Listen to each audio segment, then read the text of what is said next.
Bapak Ibu dikasih Tuhan, Salam. Coba lihat kanan kiri kita, wajah teman kita, saudara kita kanan kiri kita. Adakah sukacita mereka seperti hari ini kita diajak bersama-sama?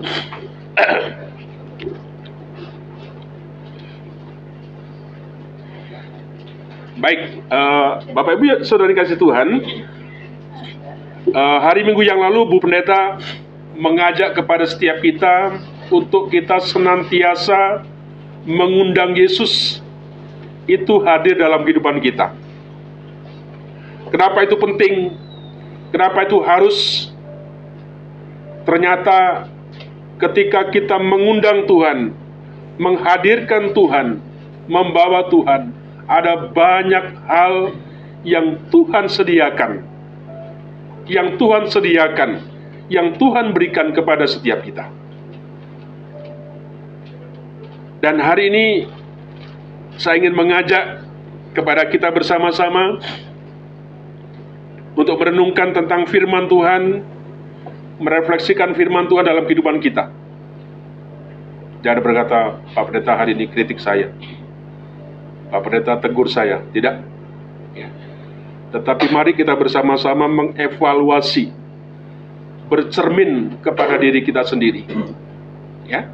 Tidak ada di sini yang merasa hebat, tidak ada orang yang sudah merasa sempurna, tetapi biarlah firman Tuhan itu menjadi sebuah cermin dalam kehidupan kita. Hari ini Pak Pendeta mau bicara tentang model daripada orang Kristen. Ya. Model orang Kristen. Nah, Kristen itu kalau kita melihat dalam Kisah Rasul, Bapak Ibu, artinya adalah pengikut Kristus. Ya. Jadi kata Kristen itu disebutkan dalam Kisah Rasul pada mulanya, pada pertama kali, ya kata Kristen itu disebutkan, itu sebenarnya punya arti Kristen itu adalah pengikut Kristus. Jadi kalau Bapak Ibu dikatakan Kristen, Bapak Ibu adalah pengikut Kristus. Mari kita lihat di dalam kitab Wahyu pasal yang ketiga, ayat yang ke-14 sampai dengan ayat yang ke-22. Kitab Wahyu pasal yang ketiga, ayat yang ke-14 sampai dengan ayat yang ke-22.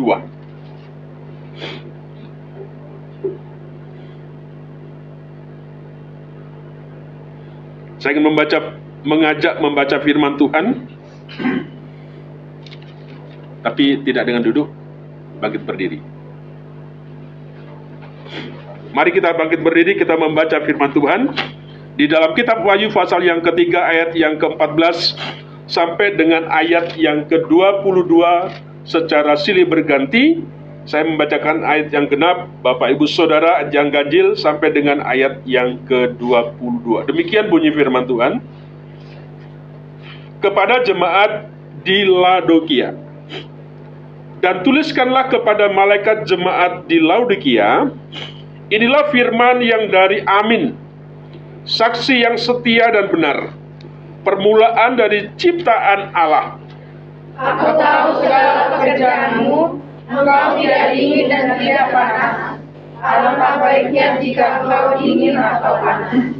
Jadi, karena engkau suam-suam kuku dan tidak dingin atau panas, aku akan memuntahkan engkau dari mulutku.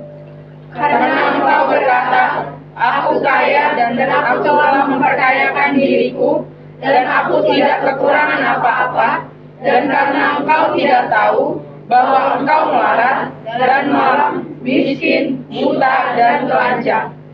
Maka aku menasihatkan engkau, supaya engkau membeli daripadaku emas yang telah dimurnikan dalam api, agar engkau menjadi kaya, dan juga pakaian putih, supaya engkau memakainya, agar jangan kelihatan ketelanjanganmu yang memalukan, dan lagi minyak untuk melumas matamu, supaya engkau dapat melihat.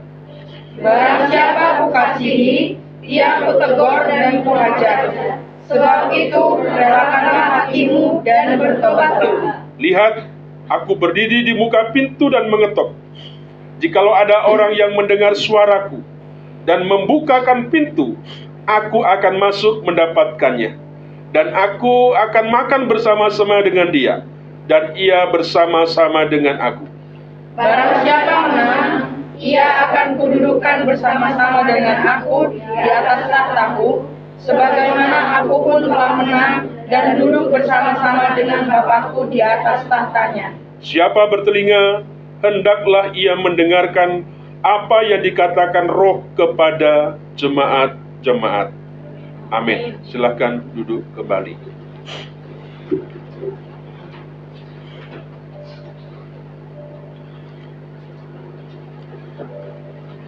Bapak Ibu Saudara dikasih Tuhan,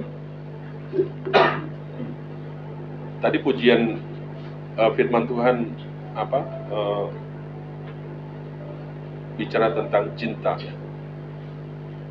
Apa tadi? Baiknya? Ya, kalau kita mencintai seseorang, kalau saudara anak muda mencintai seseorang, ada beberapa kemungkinan tentang cinta saudara. Ya. Jadi kalau anak muda sedang bercinta-cintaan, ya, ada kemungkinan cintamu itu mendapatkan sebuah tanggapan dari orang yang dicintai. Kira-kira begitu ya. Kemungkinan apa yang terjadi dengan orang yang sedang jatuh cinta? Pertama, cintanya diterima.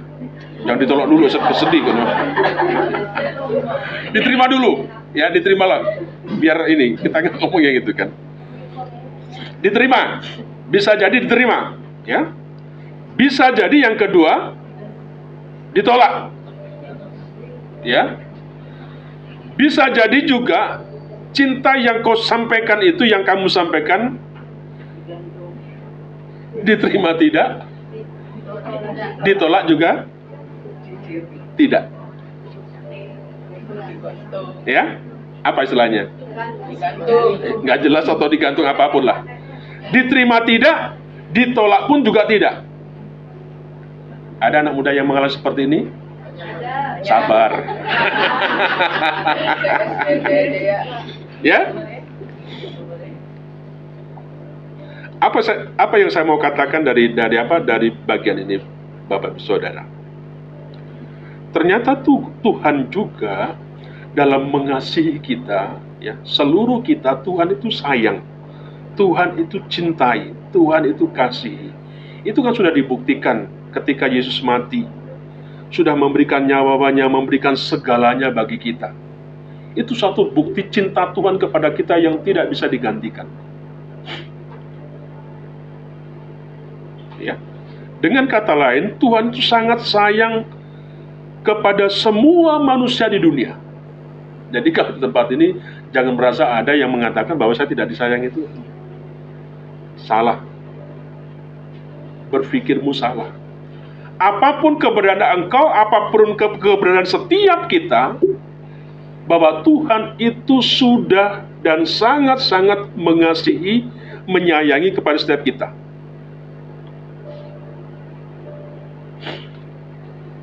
Nah, sama dengan cinta tadi Bapak Ibu, tidak ada seorang pun di antara kita ketika dia menyampaikan cintanya, mengungkapkan kasihnya kepada seseorang,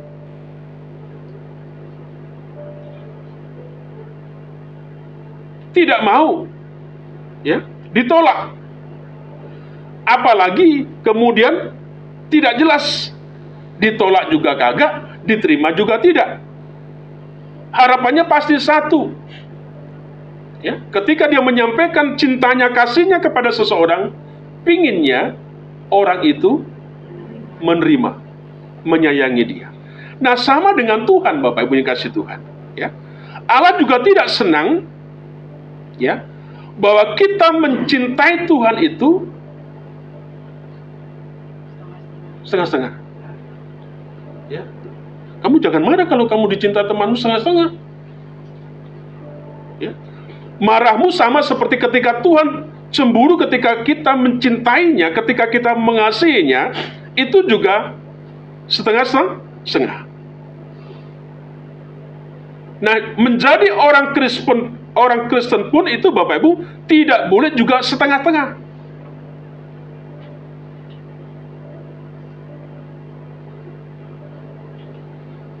Perhatikan kanan kirimu. Dia kira-kira setengah-setengah itu betul.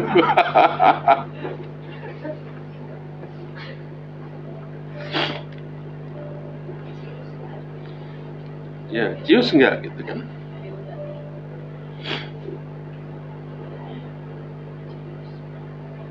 Harus benar-benar metal, ya.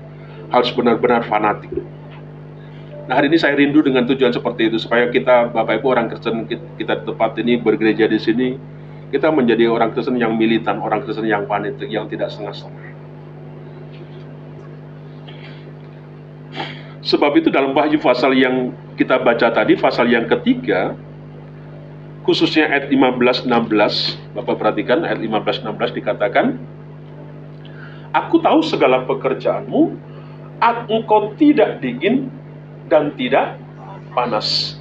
Alangkah baiknya jika engkau dingin atau panas. Jadi, karena engkau suam-suam kuku dan tidak dingin atau tidak panas, aku akan memuntahkan engkau dari mulut-mulutku.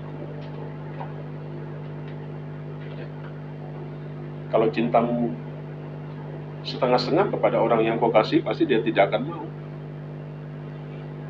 Kamu akan dibilang, tahu nggak? Itu loh, masih antri sederet yang nunggu saya. Lamarannya sudah masuk ke saya. Ya, kalau kamu hanya setengah-setengah, desain, coret, keluar. Ya. Nah, Bapak Ibu dikasih Tuhan, bagaimana model orang Kristen yang suam-suam kuku ini? Jadi dikatakan modelnya, ada yang modelnya dingin, ada modelnya orang Kristen yang panas, ada modelnya orang Kristen juga yang suam-suam kuku, anget-anget.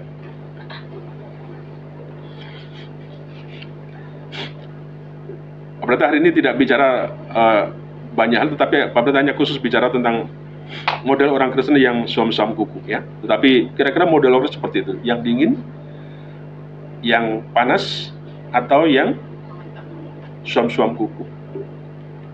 Nah, bagaimana model orang yang Kristen yang suam-suam kuku? Perhatikan ayat yang ke-15a. Ayat 15a. Dikatakan, aku tahu segala pekerjaanmu, ya. Engkau tidak dingin dan tidak panas.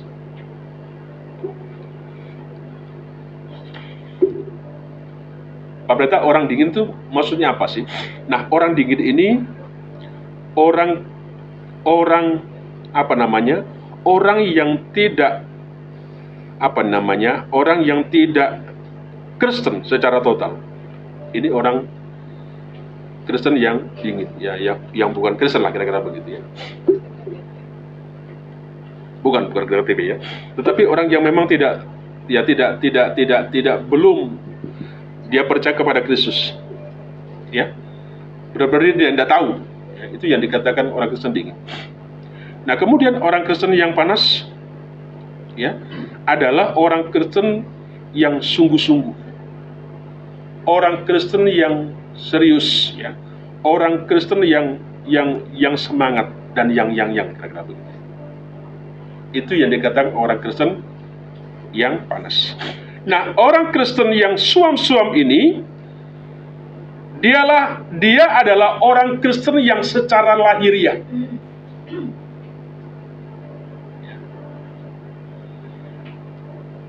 Orang Kristen yang secara lahiriah.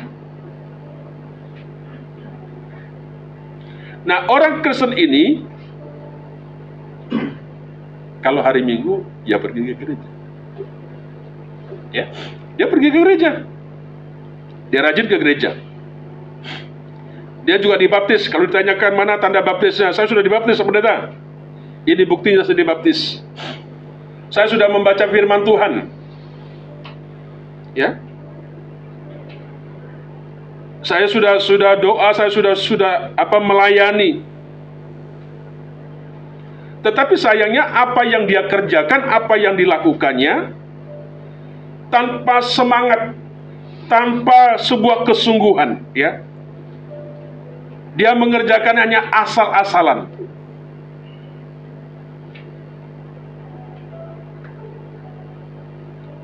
Secara lahir dia Kristen, yang melayani, yang membaca firman Tuhan, ikut ibadah, ya, ikut melayani, dan sebagainya.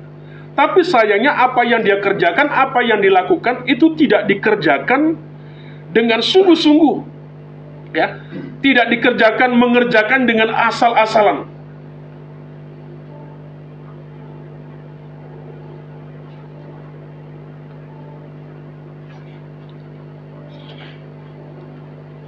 Apa yang saya mau bikin katakan dari bagian pertama tentang model orang Kristen yang suam-suam kuku ini? Yang pertama, secara lahiriah dia itu ikut Tuhan, ya. Tetapi tidak ada keseriusan dalam hatinya. Nanti Bapak Ibu bisa cek, melihat kepada dirinya sendiri. Secara lahiriah ikut Tuhan, ya, tetapi tidak ada keseriusan dalam hatinya. Kenapa? Saya katakan tadi, orang yang seperti ini hanya Kristennya hanya lahiriah. Contoh begini Bapak Ibu.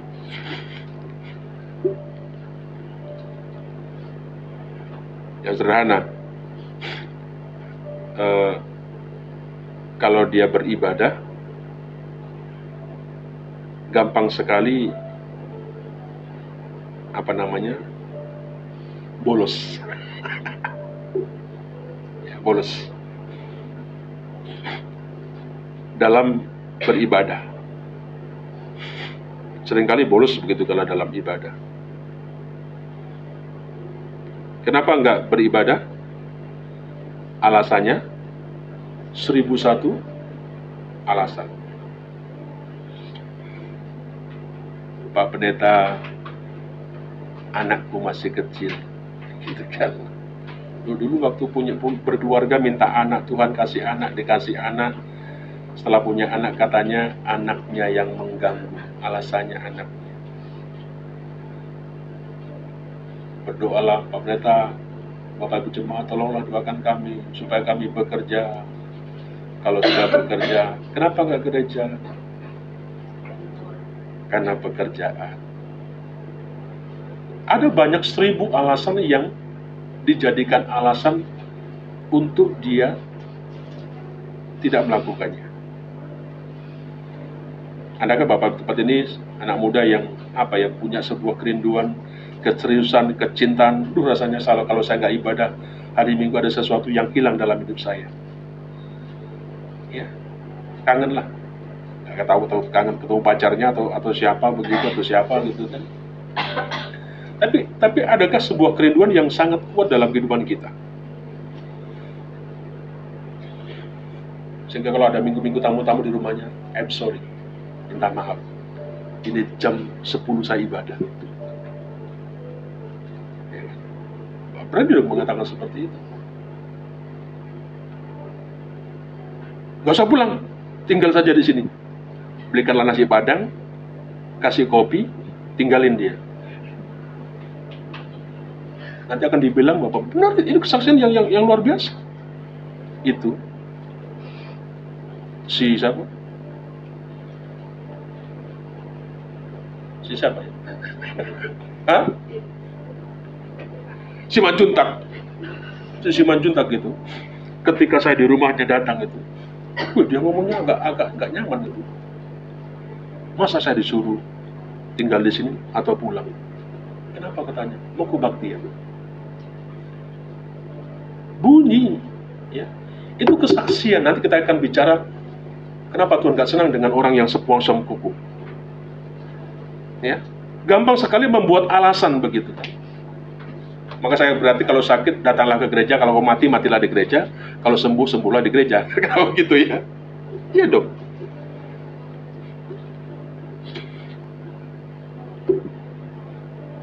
Katanya kalau doanya orang yang seperti ini yang hadir saja, kalau doanya satu hari itu hanya 5 menit atau kurang 5 menit. Ya. Kalau saat teduh Pak Bu ya. Kalau Bu Ginting jam 5 itu sudah ada, jam 4 sudah dikirimi.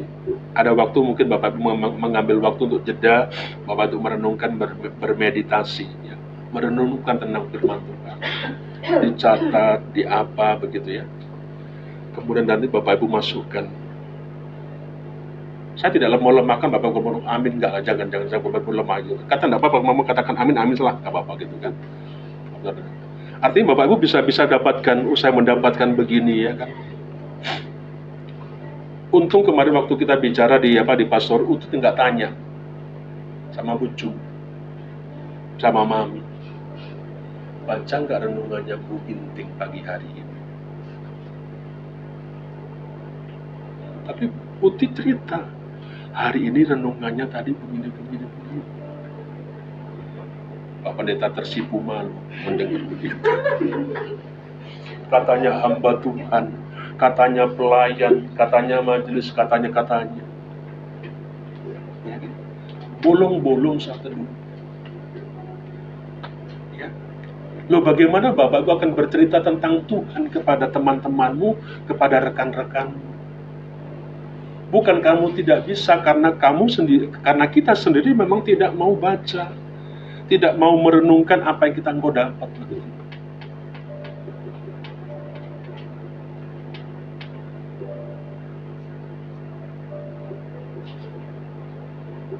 Tua-tua lagi minta catatan. Rizka, itu Uti minta catatan ya. Ya kan? Saya bilang kalau anak muda itu nggak perlu catatan, jenius. Oh, Diingat, saya mampu Pendeta mengingat semua yang Pak Pendeta sampaikan. Anak muda begitu namanya. Hanya Uti yang nggak nyatet. Kalau Berti ditanya, Bapak Ibu apa yang Bapak Ibu dapatkan hari Minggu Pendeta khotbah? Pak Pendeta maaf, udah lupa. Kami mikirin cabai, mikirin apa, mikirin firman Tuhan, ya lupa lah. Ya kan? Ya benar, nggak salah Bapak Ibu. Ya. Anak muda catat, tulis. Siapa tahu nanti engkau disuruh melayani. Kalau tidak, engkau tidak belajar ngopi nggak apa-apa. Iya kan? Janganlah saya nggak siap seperti itu.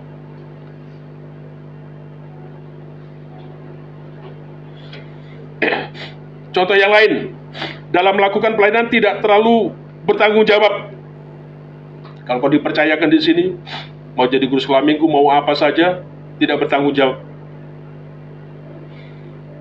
Sedikit-sedikit pelayanannya dioper, dialihkan, digantikan. Ya. Hari ini mungkin seharusnya melayani, tapi beliau bukan karena saya cerita begitu. Ya punya jadwal itu hari Rabu, harus hari Rabu, hari Sabtu, hari Minggu. Ya. Jadwal begini minggu ini begitu ya. Rabu, Sabtu, Minggu. Pak Pendetanya ongkang kaki. Asik gitu. Dia bukan karena enggak ini, dia karena sudah Pak Pendeta saya ambil hari Sabtu. Minggunya Pak Pendeta. Ya. Bapak Ibu, mari apa yang dipercayakan kita bertanggung jawab. Ya. Jangan sedikit-sedikit digantikan orang lain. Kalaupun dikerjakan, jangan kemudian asal-asalan. Ya. Lakukan dengan serius. Ya. Walaupun engkau kita anak muda disuruh ngajar sekolah minggu, menyanyi, layani mereka dengan keseriusan begitu kan. Bertanya, Tuhan, kira-kira apa yang saya nyanyikan sama anak-anak sekolah minggu. Gumuli begitu. Anak kecil tahu apalah, pendeta. Sudah nyanyi kembeng-bembe. Ya kan? Jangan. Engkau tidak sedang melayani Tuhan. Yesus duduk di situ lihat kamu. Kira-kira begitu. Jangan asal-asalan. Ya. Nah, Bapak Ibu dikasih Tuhan, ternyata gereja Laodikia ini mendapat sebuah teguran yang keras kalau kita membaca. Dari 7 gereja, ya, yang paling perkataan yang tidak mengenakan adalah jemaat Laodikia. Ya. Tidak ada pujian, tapi kritikannya sangat-sangat pedas dibanding dengan gereja-gereja yang lain, Smyrna, ya, Efesus dan sebagainya. Tapi Laodikia sangat parah.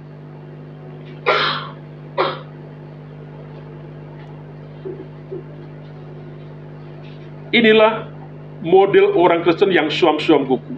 Secara lahiriah dia ikut Tuhan, tapi tidak ada sebuah keseriusan dalam hatinya. Saya ingin kita punya militan. Tidak apa-apa Bapak ya. Kalau aku buat contoh Bapak, nggak apa-apa. Itu menjadi kesaksian yang bagus. Apa ya, udah tua-tua sakit, digledek-gledek kayak waktu itu 2 gereja. Itu menjadi kesaksian gitu kan. Yang baik. Ya. Jadi Bapak Ibu, inilah yang terjadi dengan jemaat Laodikia. Tegurannya sangat keras dari Yesus Kristus. Tidak ada pujian. Justru ada banyak kritikan kepada orang-orang di Laodikia. Yang menjadi pertanyaan, apakah ini menjadi model kekristenan kita? Apakah ini yang menjadi tipe daripada kita sebagai kita orang Kristen? Kita masih menjadi orang Kristen yang hanya lahiriah saja. Yang kedua, bagaimana model orang Kristen yang suam-suam kuku? Yang kedua, ia mengutamakan keduniawian, hal-hal yang sifatnya jasmani.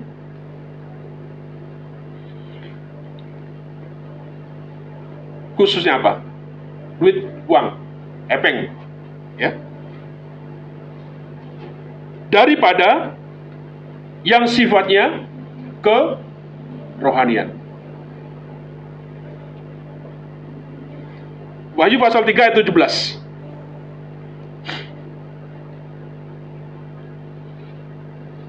Karena engkau berkata, aku kaya dan aku telah memperkayakan diriku dan aku tidak kekurangan apa-apa, ya. Dan karena engkau tidak tahu bahwa engkau melarat dan malang, miskin, buta dan telanjang. Model yang kedua, ciri daripada orang yang suam-suam ini, Bapak Ibu, orang Kristen yang selalu mengutamakan keduniawian daripada hal-hal yang sifatnya jasmani.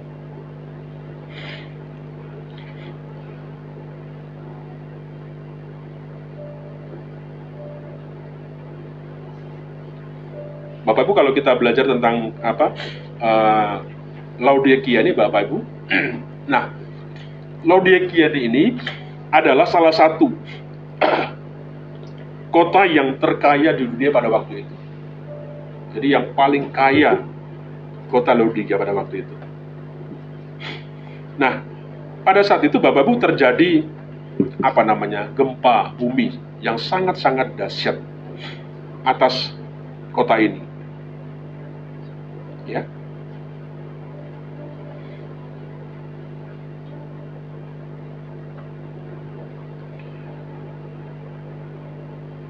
karena kota ini sangat-sangat sangat-sangat kaya,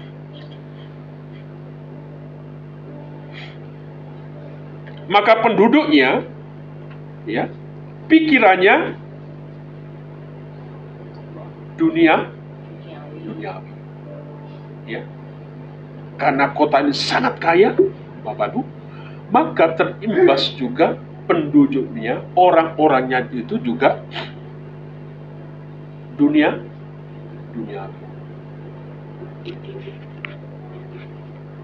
Hati-hati kalau engkau kaya, kalau kau punya banyak yang Tuhan percayakan.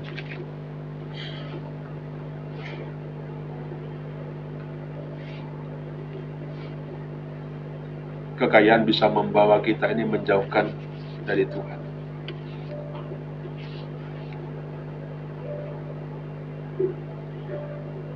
Jadi pikirannya, titik beratnya hanya kepada hal-hal yang duniawi.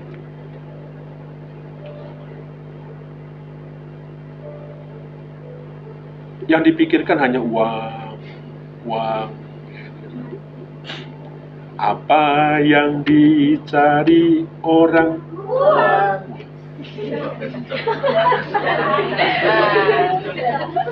Ya kan? Ketahuan deh. Pak Pendeta, salah nggak orang cari uang? Apa uang? Nggak salah. Gereja ini juga butuh uang, butuh duit. Nanti mau beli ini lagi, dari sini lagi, beli anak AC, dibeli ini gitu kan, butuh uang. Tapi uang tidak menjadi segala-galanya. Ya. Uang. Yang dipikirkannya uang. Diundang khotbah, berapa uangnya? Kira-kira begitu ya. Berapa PK-nya? Selalu hanya pikir tentang pekerjaan-pekerjaan. Ya. Ada yang selalu orientasinya itu pikirannya kepada hanya keluarga-keluarga. Kalau dia bersaksi tentang keluarganya sangat bahagia. Saya begini keluarganya. Saya ngasih keluarga saya begitu. Tapi itu ke Tuhan dia nggak ngasih. Saya kadang-kadang tertarik begitu. Keluarga juga harus.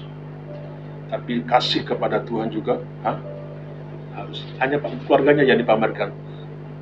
Yang saya cemburu itu Tuhannya nggak pernah dipamerkan. Kira-kira begitu. Kesenangan-kesenangan yang duniawi. Ya. Dan orang yang seperti ini, model yang seperti ini, Bapak Ibu, tidak pernah memikirkan bagaimana bisa lebih menyenangkan Tuhan, lebih memuliakan Tuhan.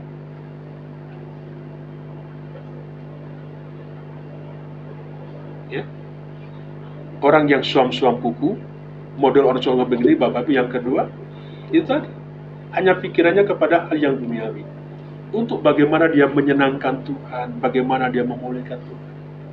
Nggak ada. Ya.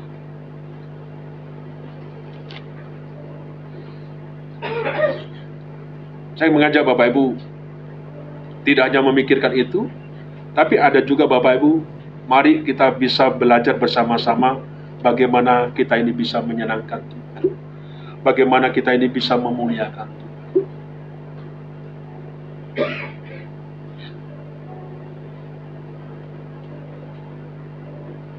Bapak Ibu ingat apa yang dilakukan iblis kepada Tuhan Yesus? Waktu Yesus puasa 40 hari 40 malam, Yesus juga digodain oleh iblis. Iblis menawarkan apa kepada Yesus? Dunia. Makanan. Kalau engkau mau menyembah, kalau engkau mau ikut aku, kira-kira begitu. Dunia ini dikasihkan, akan kukasih. Makanan, Tuhan bisa katakan nanti berubah dari batu menjadi roti. Bapak Ibu yang mau saya katakan bahwa apa? Jangankan Tuhan Yesus. Tuhan Yesus saja digoda sama iblis, ditawari dengan dunia ini. Apalagi kita manusia. Ya. Apalagi kepada kita. Apalagi kepada kita orang Kristen. Pasti iblis juga akan menawarkan yang sama kepada kita. Seperti apa yang ditawarkan kepada Yesus.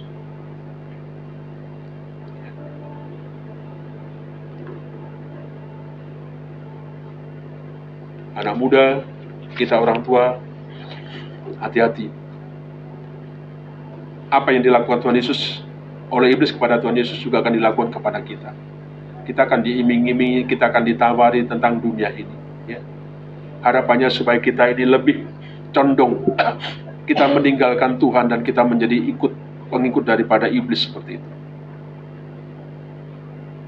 Ya. Contoh dari yang sederhana Bapak Ibu, dari apa yang saya mau katakan di sini. Tentang memikirkan yang rohani, ya. Tentang yang apa namanya, yang membangun kemuliaan Tuhan. Apa yang perlu kita buat? Contoh yang sederhana Bapak Ibu, ya. Mari Bapak Ibu begini, ya. Kadang-kadang dalam kehidupan kita sehari yang nyata seperti ini, ya. Kadang-kadang kayak gitu kan. Kita ini kalau urusan kerjaan kita Bapak Ibu, kita ini bisa datang dengan tepat waktu, ya kan? Apalagi dikatakan di perusahaan kita, kalau engkau 1 bulan tidak tidak telat, nggak bolos, tidak telat, itu akan ada nilai plusnya. Kamu akan dapat bonus. Kalau kamu 1 tahun kamu nggak ini, nanti akan aku dapat bonus. Ya kan? Jadi bagaimana kita berupaya sedemikian rupa untuk kita bisa on time. Tapi kalau kau datang ke gereja, kira-kira on time nggak? Jiwa semangatmu seperti kau datang ke pabrik pekerjaan. Ya.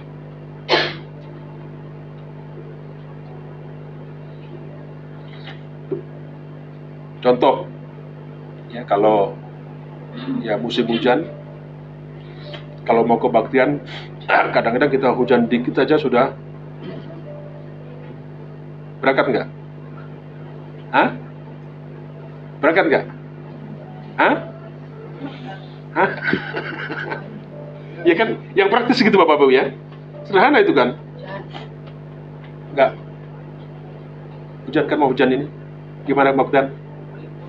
Libur. Saya bilang ngomong bujung itu pusing ngombe, leko, kerjaan tuh berangkat. Ya kan, benar dia. Berangkat. Kalau PRT, aduh Pak Pendeta, I'm sorry, minta maaf, capek, pusing. Maksud Bapak Ibu, ya kita harus semangat, orang kerja. Jadi, apa namanya, hal-hal yang rohani juga kita semangat, kira-kira begitu. Jangan yang duniawi Bapak Ibu semangat, tetapi hal yang rohani lesu, tidak bergairah. Kalau Bu Pendeta sudah khotbah, kayak minggu kemarin, 1 jam, Pak Pendeta juga sudah begini. Mungkin 1 jam Bapak Pendeta. Ya kan?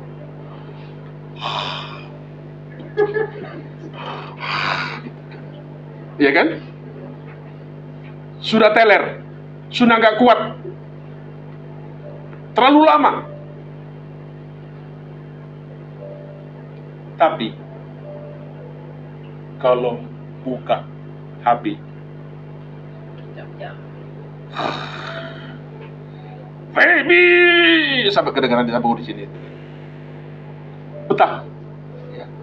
Kita nonton bioskop juga sama, 3 jam filmnya seru, asik. Tapi kalau sudah Bu Pendeta khotbah 1 jam, apalagi nanti Pak Pendeta lama 2 jam begitu. Kapan aminnya? Orang khotbah ini yang ditunggu apanya? Amin. Ya kan? Nggak tahan Bapak Ibu, jujur kadang seperti itu gitu.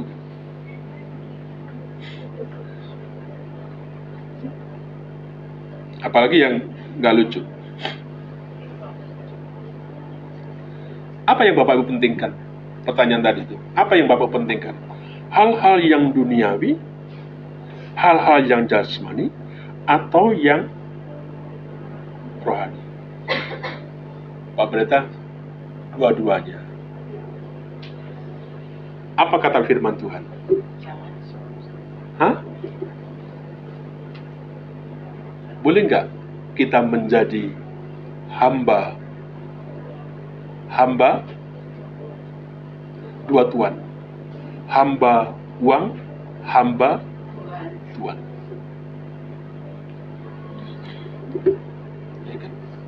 Selalu pilihannya hanya dua Bapak Ibu. Surga dan neraka. Begitu kan? Nggak, Pak, saya dua-duanya. Pilih dua-duanya, kan begitu kira-kira. Ya surga, ya neraka. Nggak ada. Ya. Mana yang kira-kira yang kita pilih, mana yang kita pentingkan dalam kehidupan ini? Ya. Bapak Ibu, ini menjadi sebuah perenungan saya pribadi gitu kan. Kenapa jujur Bapak Ibu, saya kadang-kadang kurang tertarik belajar lagi S1, S2, S3 begitu kan. Apa yang Bapak kejar? Sebuah perkenanan. Itu yang saya harapkan. Umurku sudah 54. Ya kan? Kalau berapa? Kalau berapa? 70. Kalau umurku 70, tinggal berapa lama aku akan mati? 16 tahun. Itu kan. Apa mau dipamerkan? Nih, S2, kepala di sini. Sebuah perkenanan. Sesuatu yang ingin saya rasanya sudah mulai yang kita persiapkan itu mendekatkan diri sama Tuhan. Ya. Harus begitu Bapak Ibu. Apa yang kau kejar nanti? Takutnya saya sering katakan, engkau ditangkap di tengah jalan. Ya. Ditangkap, kamu harus kembali, mau ngomong apa? Gak ada waktu lagi, tidak ada kesempatan lagi seperti itu. Tidak kita bisa berkata beralasan, Tuhan anakku masih kecil, ada masih banyak utangku, mobilku juga belum lunas, aduh macam-macam. Tidak. Sudah selesai, kamu harus pulang. Bapak Ibu, kalau kehidupan kita, kekristenan kita, yang suam-suam kita, yang orientasinya kepada dia, Bapak Ibu celaka. Ya. Gereja ini selalu menakut-nakuti, enggak Bapak Ibu, enggak gitu kan. Tidak, saya tidak menakut-nakuti. Itu perlu. Nanti ketika kita menghadapi pada waktunya, Bapak Ibu, apa yang kita pertanggungjawabkan? Ya kan? Kamu ke gereja ngapain aja? Ya. Febi, Pak Pendetamu khotbah itu sampai dower-dower itu kamu hanya di belakang nontoni Facebook, buka WA, apa, lihat IG dan macam-macam. Dibukakan nih, selama kamu kebaktian di GKIN, catatan. Mau ngomong apa kita? Itu kan takut Bapak Ibu. Sehingga orang yang seperti ini Bapak Ibu banyak menyiapkan sebuah kesempatan yang untuk datang kepada Yesus. Kesempatan itu banyak ditinggalkan. Sehingga kenapa? Karena sebuah orientasinya tentang dunia. Ya. Contoh seperti orang pemuda kaya. Ketika dia datang kepada Yesus, apa yang dia berkata? Dia katakan, Yesus katakan apa? Jualah harta bendamu semuanya. Kasihkan kepada orang yang miskin. Apa yang terjadi? Sedih, nangis. Kenapa? Karena orientasinya selalu bicara tentang duniawi seperti itu.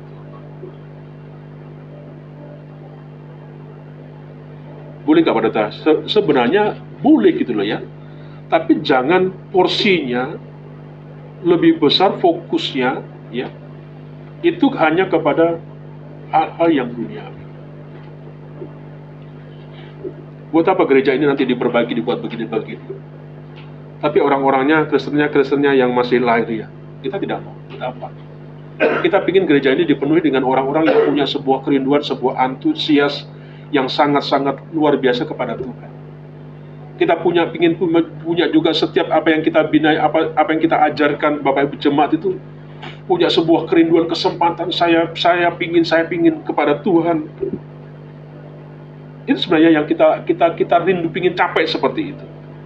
Sehingga nanti jangan sampai seperti pemuda kaya. Ya juallah. Kalau kamu ingin engkau selamat, juallah. Kasihkan itu kepada orang miskin. Akhirnya sedih karena orientasinya kepada uang. Masih ingat dengan pemilik babi? Ya, pemilik babi. Waktu di mana itu?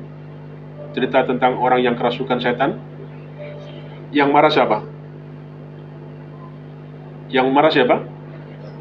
Pemilik babi. Hah? Babinya mati semua. Kurang ajar Yesus ini. Hanya satu orang yang diselamatkan, tapi babiku yang ratusan ribuan mati.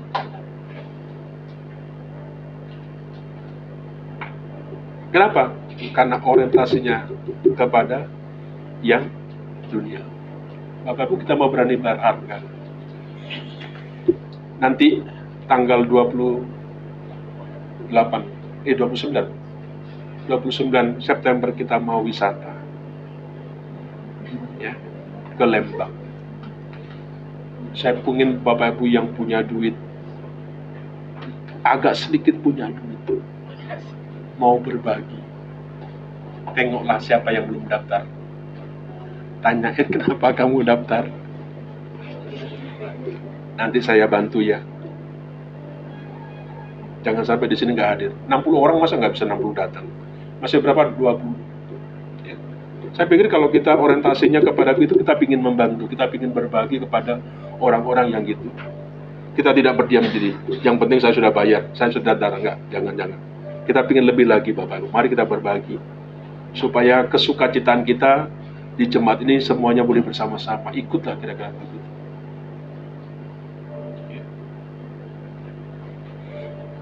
Yang ketiga, bagaimana modal orang yang som-som kuku di sini? Yang ketiga, sombong, ya, sombong dan tidak merasa butuh Tuhan. Ya, nah orang-orang yang modelnya suam-suam kuku ini adalah orangnya tuh sombong dan tidak merasa butuh akan Tuhan. Ayat 17 dikatakan di sana, karena engkau berkata, aku kaya, dan aku telah memperkayakan diriku dan aku tidak kekurangan apa-apa. Dan karena engkau tidak tahu bahwa engkau melarat, malang, miskin, buta, dan telanjang. Orang yang suam-suam kuku, dia akan berkata seperti itu. Orangnya sombong, ya, merasa dia tidak butuh Tuhan. Nah, orang Laodikia, Bapak Ibu, seperti yang katakan tadi, sebuah kota yang sangat-sangat kaya, yang luar biasa seperti itu. Karena diizinkan sama Tuhan kota itu pada waktunya, ya, kota ini mengalami satu gempa bumi yang luar biasa. Ketika ada saudara-saudaranya yang lain di daerah kota yang lainnya ingin membantu daripada orang Laodikia, Bapak Ibu, apa yang dilakukan mereka? Dia berkata, tidak butuh pertolongan. Aku gak mau sumbangan. Aku bisa. Kami bisa untuk membangun Laodikia. Kotaku, aku bisa membangun. Gak butuh akan bantuanmu. Mari tanyakan kepada diri kita sendiri, Bapak Ibu. Apakah engkau tipe-tipe orang yang sombong? yang tidak butuh Tuhan, yang tidak perlu mendekat pada Tuhan.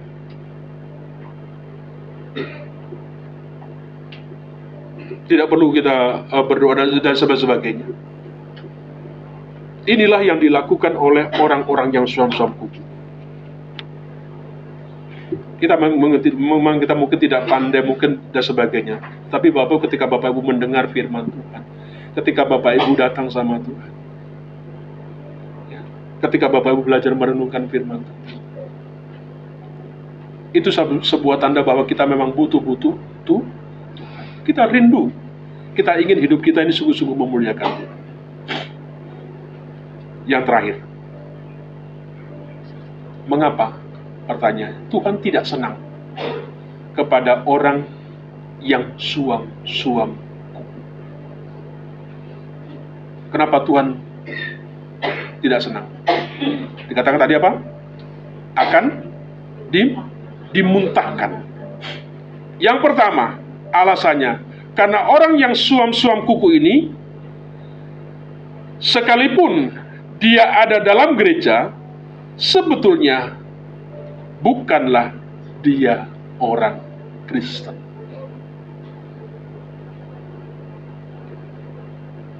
Kenapa?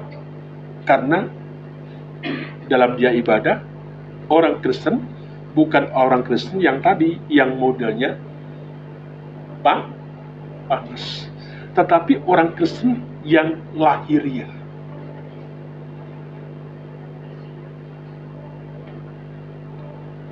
Apa sih bedanya antara suam-suam kuku dengan kasih mula-mula? Kita harus bisa beda ya, jangan menyamakan ya. Nah, orang yang kehilangan kasih mula-mula, Bapak Ibu, kalau kita lihat firman Tuhan, ada teguran kepada jemaat itu ya. Orang yang kehilangan kasih mula-mula, sebenarnya orang ini dulunya pernah sungguh-sungguh, perhatikan ya, pernah sungguh-sungguh menjadi orang Kristen. Tetapi orang itu mundur. Beda kan? Dia dulunya sungguh-sungguh.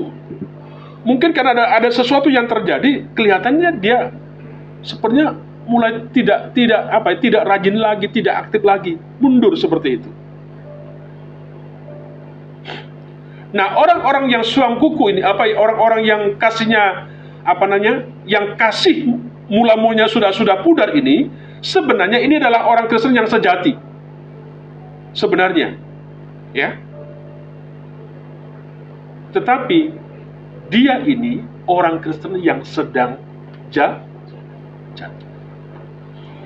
Tapi berbeda dengan orang yang suam-suam kuku. Dari dulu dia tidak pernah sungguh-sungguh. Ya. Kalau sekarang bahasa kita adalah, ini adalah orang Kristen KTP. Ya. Coba lihat Wahyu pasal 3 ayat 20. Wahyu 3 ayat 20. Lihat, aku berdiri di buka pintu dan mengetok, jikalau ada orang yang mendengar suaraku dan membukakan pintu, aku akan masuk mendapatkannya, dan aku akan bersama-sama dengan dia, dan ia bersama-sama dengan aku. Dia memang tidak pernah sungguh-sungguh. Kalau orang ini mati, kalau dia mati, dia akan ketika dia menghadap Tuhan, dia akan berkata, Tuhan, saya kan sudah ke gereja, gitu kan? Saya kan sudah dibaptis, saya kan sudah melayani Tuhan, dan sebagainya. Apa jawab Tuhan? Aku tidak mengenal Tuhan.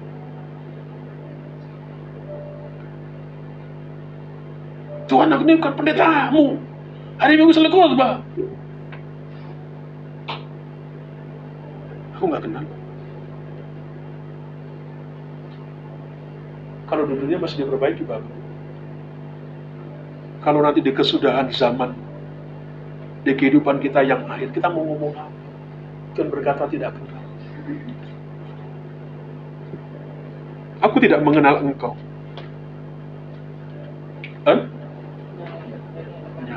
Apa nggak ngeri Bapak Ibu?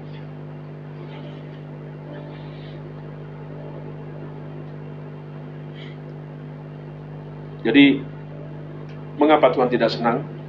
Karena itu tadi.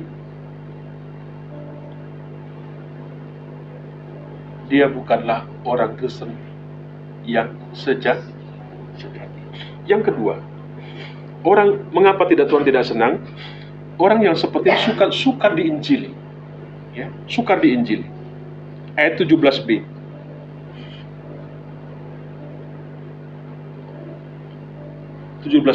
Dikatakan di sana, dan karena engkau tidak tahu bahwa engkau melarat dan malang, miskin, buta, dan telanjang.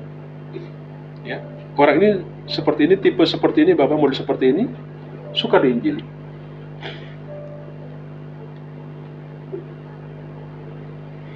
Artinya apa? Yang mau ditegaskan secara rohani dikatakan melarat, miskin, buta, dan telanjang. Tetapi orang ini mengatakan bahwa dia tidak tahu kalau sejatinya kondisi rohaninya itu seperti itu. Jadi sulit diinjili orang Kristen yang suam-suamku. Ikut KKR di sana, tumpang tangan, tumpang kaki yang belum, kira-kira begitu ya. Sudah ikut sana ke sini, nggak ngaruh. Kenapa? Karena modelnya memang seperti ini. Makanya Tuhan tidak senang kepada orang Kristen yang suam-suam. Yang ketiga, terakhir, ayat yang ke-18.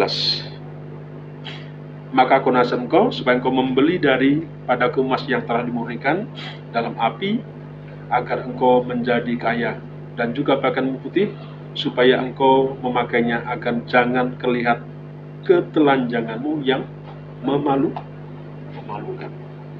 Kenapa Tuhan benci, gak senang? Karena orang itu seperti ini memalukan.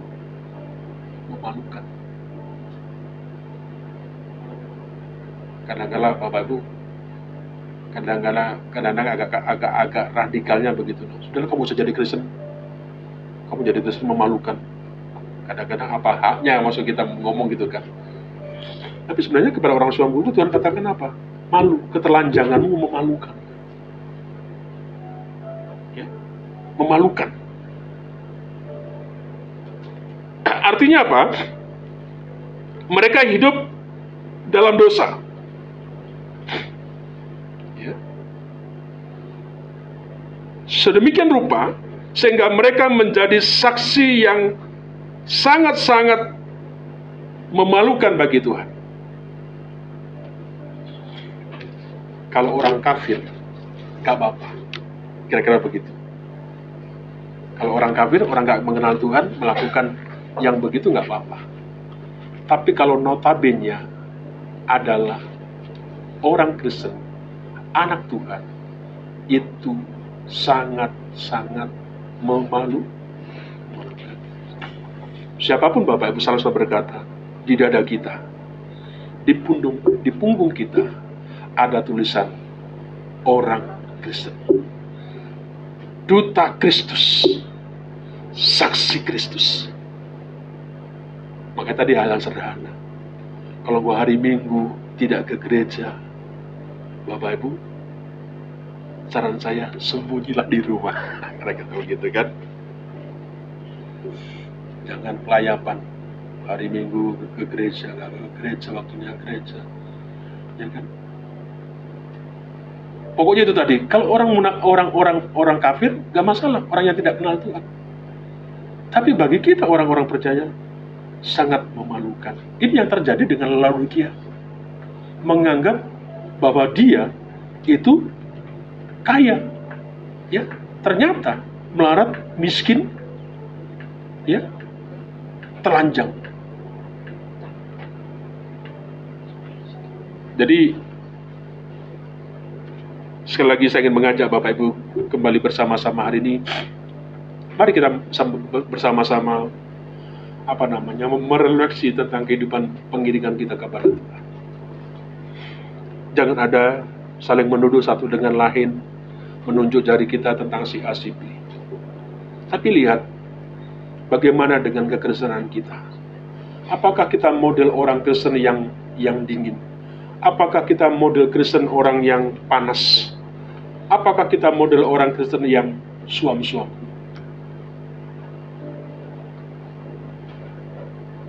Mari mumpung ada kesempatan, masih ada anugerah, ada umur yang panjang yang Tuhan berikan bagi kita.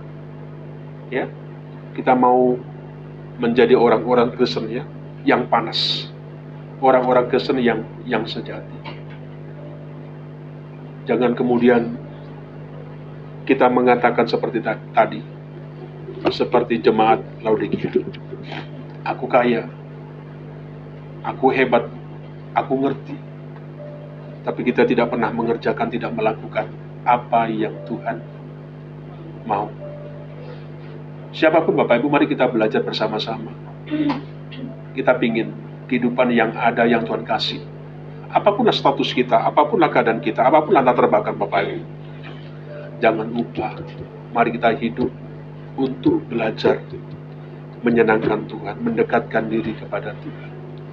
Ya, kalau engkau sibuk, kalau engkau karena sebuah pekerjaan, selalu mengatakan, kalau Bapak Ibu nggak bisa gereja di sini, anak muda yang karena pekerjaan nggak bisa, cari gereja di Kerawang, cari gereja di Cikampek, cari tempat ibadah, Bapak Ibu bisa ibadah. Saya pikir itu sesuatu yang luar biasa. Kalau Pak Pendeta pengangguran, kira-kira begitu ya, gak ada kerjanya, hanya seperti inilah. Tapi Bapak Ibu yang sibuk, yang punya waktu ke sana ke sini, jangan kemudian jadi alasan untuk Bapak Ibu tidak datang sama Tuhan. Cari Tuhan, mumpung masih ada kesempatan. Mari kita bersama-sama bergandeng tangan, kita bersama-sama merefleksikan kehidupan kita. Seperti apa kehidupan saya secara pribadi? Apakah saya menjadi model yang memang menjadi harapan daripada Tuhan? Dan saya rindu sebagai gembala di tempat ini, kita sama-sama, kita menjadi orang-orang yang panas, yang tidak dingin, dan yang tidak suam-suam. Mari kita tunduk kepala.